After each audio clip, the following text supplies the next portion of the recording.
Tambalan na!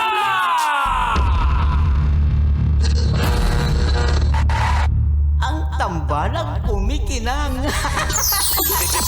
Coliala and Diego Bandido.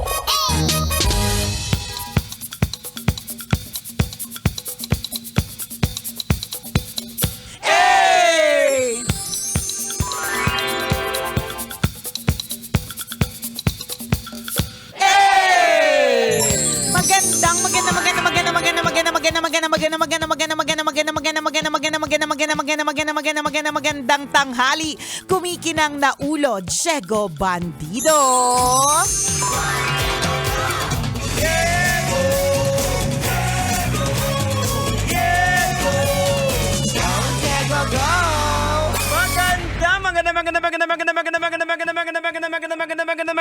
Magandang tanghali, kumikinang ina!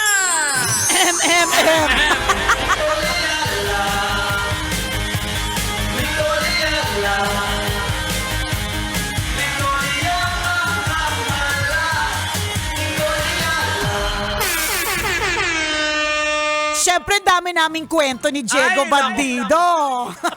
Sinabi mo pa. Unang tanong ni Coliala. Gaano kasakit ang katawang Hindi, ko? ilang salumpas nakadikit ngayon sa likod mo? Yung totoo.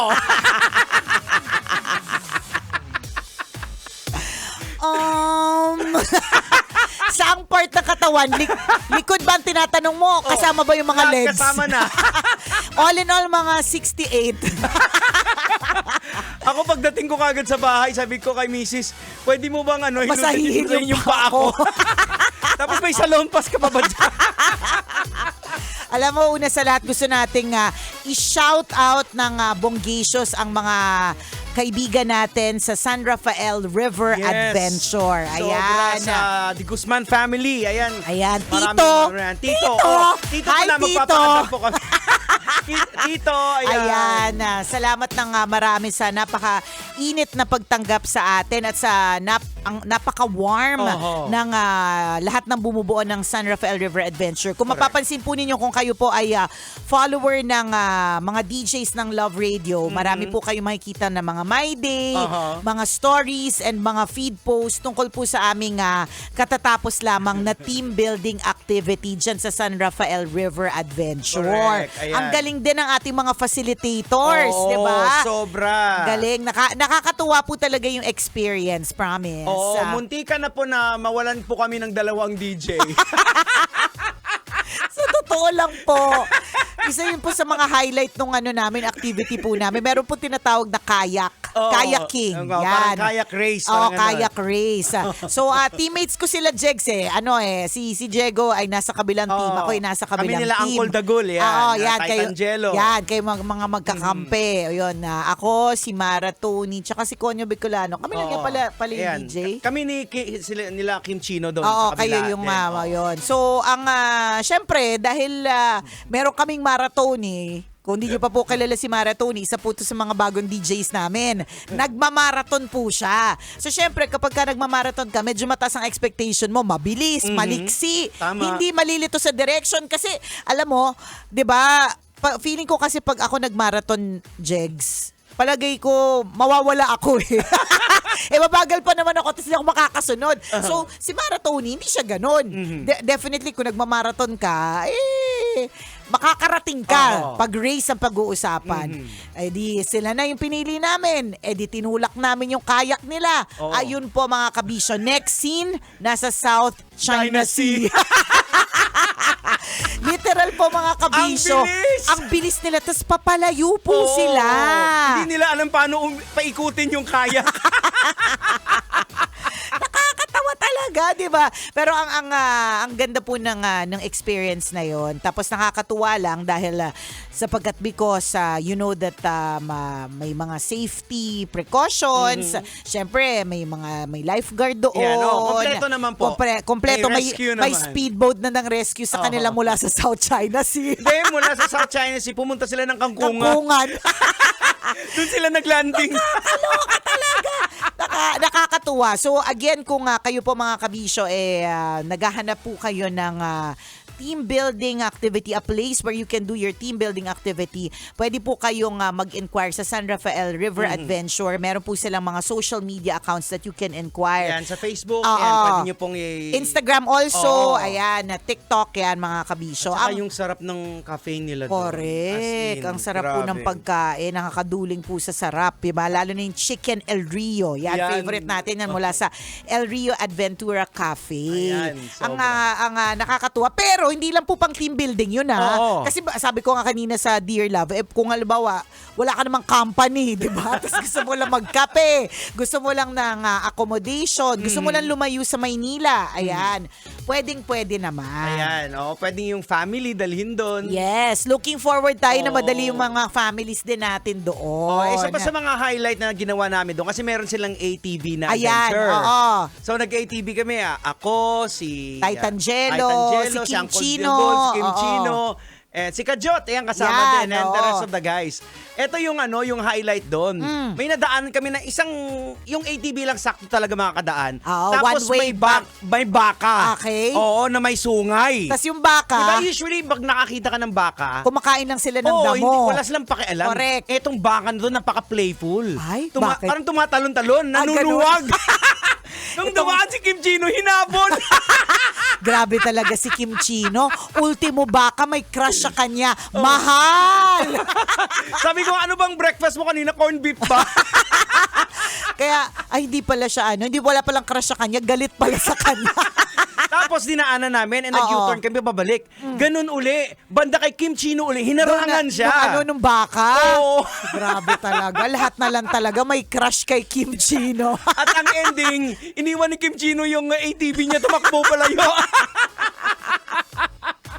Alam niyo po mga kabisyo, isa lang ang nakakatuwa kapag may mga activities ang isang opisina outside of the regular work. Yan. Nakaka-create kayo ng mga bagong memories Tapos nakaka-create kayo ng additional bond. Yun yung importante po mga kabisyo.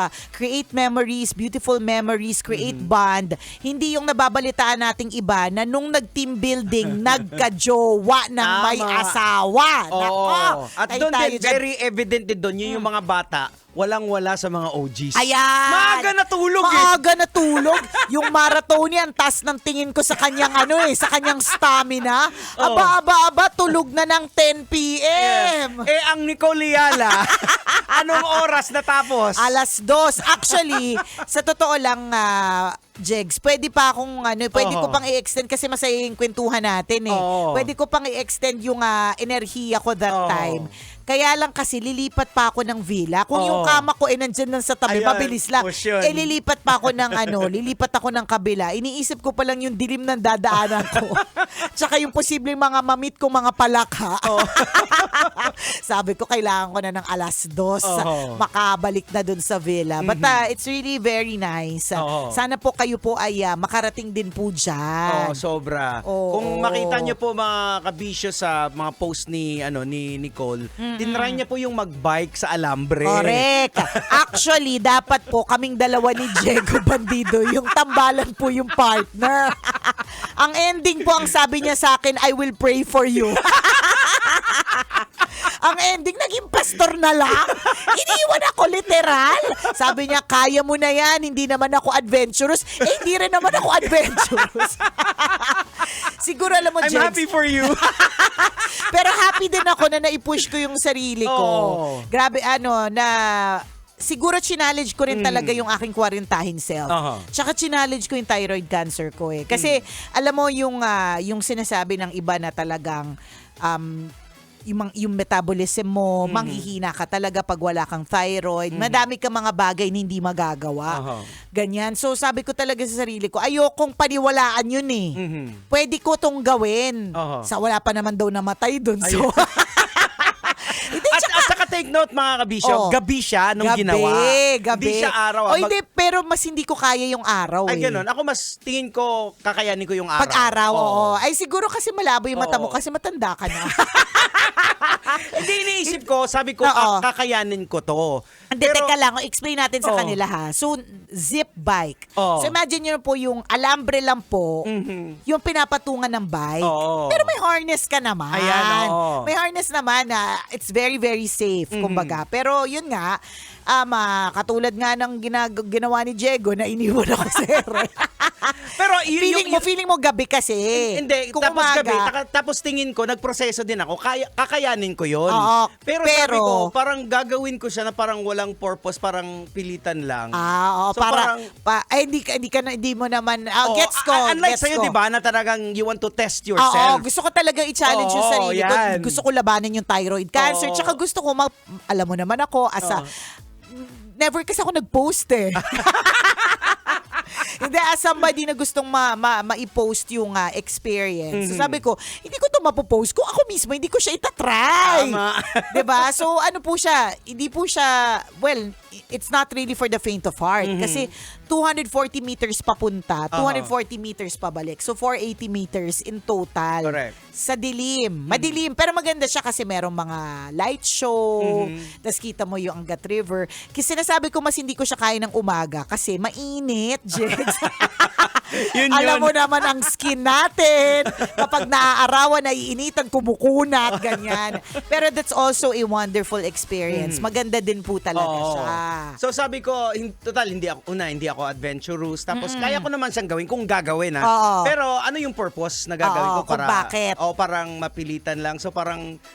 Hindi na. Hindi na. Oo. Ayan. Kaya hindi niya ginawa. Hindi ko pinush. Oo. Sa susunod na balik natin. Ayan, sa susunod. Push mo ha. Pupush ko yun. Ayan, di ba? Yun naman po yung pinakamalaga mga kabisyo eh. Yung alam mo yung purpose mo sa bakit mo ginagawa ang Ayan. mga bagay-bagay. Di ba? Tapos hindi mo pwedeng pilitin yung sarili mo sa isang bagay na parang feeling mo. Yung nabuyo ka lang. Oo, nabuyo ka lang. Parang si Titan Uy, Gel. Si Titan Jello kararating lang. Sabi ko, pumirma ka dyan. Pumirma ka agad. Tapos anong gagawin? Tutulay ka na. Hindi, nakita ko talaga yung mukha niya. Ang tagal niya nakaupo na parang tulala. Tulala? Masaya naman. Pero Oh. grabe yung pawis. Alam mo, ang nakita ko lang kay Titan Jello, talagang sobrang team player siya. Oo. Na Laban. na lang. Sige, nandito na tayo. Oo. Andito na tayo. Pero pag makita mo yung yung hawak niya dun sa guide. Ayaw yung bitawan yung damit. Ayaw niyang bitawan. Yung guide, mga kabisyo. Pero nailaban niya rin. Oo. Nailaban niya. Yun naman din yung maganda. Oo. Yung may mga bagay na akala natin hindi natin kaya. Oo. Yung pala kaya natin. 'Di ba? Kailangan lang it's two things eh. Pwedeng may mag-push sa'yo negatively, mga bad influence.